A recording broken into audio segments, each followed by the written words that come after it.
Sebetulnya gini Bang, apa yang saya lakukan selama berapa tahun terakhir di LBU, Lembaga Bantuan UIA, di podcast saya itu, sudah sebetulnya tugas DPR udah banyak yang saya ambil alih sih Bang. Gitu ya. Kayak wanita-wanita yang mengalami KDRT, kita Mm-mm. kawal sampai kepolisian, laporannya jalan sampai masuk jadi tersangka, naik sidik. Biasanya kan jarang ya. Ya. Orang KDRT Kekerasan. laporannya gitu-gitu aja, naik sidik juga belum tentu gitu kan. Mm-mm. Nah, terus kayak wanita-wanita yang tidak bisa mendapatkan hak asuh anaknya, dia udah bercerai, inkrah, jatuh ke tangan ibu, tapi tetap masih dikuasai suami. Malah justru kita yang berhasil mempertemukan anak dengan hak pemilik hak asuhnya. Iya, Sementara banyak di sini Komnas pun tidak bisa Iya. melakukan itu. Polisi tidak bisa mewujudkan itu. MA pun menurut saya yang harusnya punya, menurut saya kritik saya adalah Mahkamah Agung harus punya sistem, mekanisme penyerahan anak kepada pemilik asuhnya. Sekarang udah inkrah tapi udah begitu aja. Banyak orang-orang yang tetap nggak bisa dulu dapat anaknya. Jadi kayak percuma, kayak kewajiban untuk membiayai menanggung kehidupan anak segala macam, tapi mantan suami pun tidak Ya. melakukan itu, ya akhirnya keputusannya begitu aja tapi tidak ada mekanisme apa untuk bisa memaksakan, mengkondisikan ini bisa terwujud. Kalau di Amerika kan enggak kan. Iya. Di luar negeri Harus bisa, bayar. kalau dia nggak mau bayar, aset bisa diambil langsung. Iya, semuanya. iya. Nah, itu banyak yang kita wujudkan, justru kita bantu sampai itu.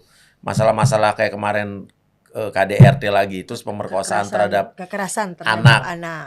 Dari ada seorang ibu di Cirebon yang anaknya diperkosa oleh seorang oknum intel polisi, hanya dihukum Satu satu tahun 8 bulan. Iya, iya. Kita kawal, banding lagi segala macam, akhirnya kemarin 20 tahun.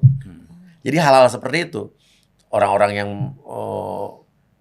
diperas sama oknum jaksa, Iya. kita Luar angkat biasa itu ya. sampai akhirnya di tempat kita lah keputusannya bahwa oknum jaksa ini bukan hanya di PTDH diberhentikan, tapi juga dipidana. Memang cocoknya Komisi 3. Ya, Nah, kan, harusnya Bang? kan Ya, sebetulnya kan Bang? sebetulnya. Iya, iya, iya. Karena dari Jadi- kemarin kita ngobrol gimana nih? Ya mau ngomong satu, aja sama tiga. ketua umum kan. Iya, Jadi iya. saya nih supaya optimal. Iya, iya, iya. Semua iya. komisi bisa, tapi supaya optimal kan harus Iya, masuk iya. Komisi 3 Iya, kan. iya, iya. Supaya kita bisa melakukan sesuai dengan, bukan hanya sesuai dengan kebiasaan, tetapi ini optimalnya kan penting. Betul. Gitu. Dan tadi menjawab tadi apakah artis Ya, ya kita sudah lakukan itu selama sebelum jadi DPR. ya. Fungsi-fungsi itu yang udah kita jalankan ya. Ada Berdua kan? Iya, Berdua.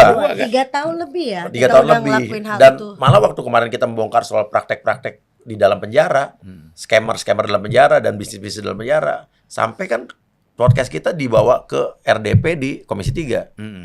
Dibahas di situ gitu. Jadi Iya, iya. sampai yang ribut tahun lalu itu kan dari investigasi kita dan kita lakukan di situ gitu.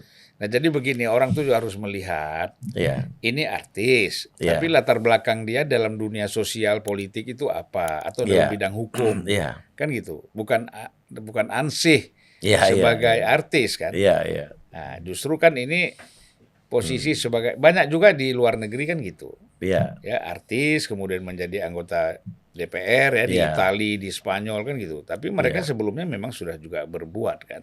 Betul. Yes. Nah, jadi menurut saya track record ini penting gitu loh. Kalau nggak ada track record juga orang nggak milih siapa kamu kan gitu. Benar, belum tentu terpilih juga Belum kan? tentu.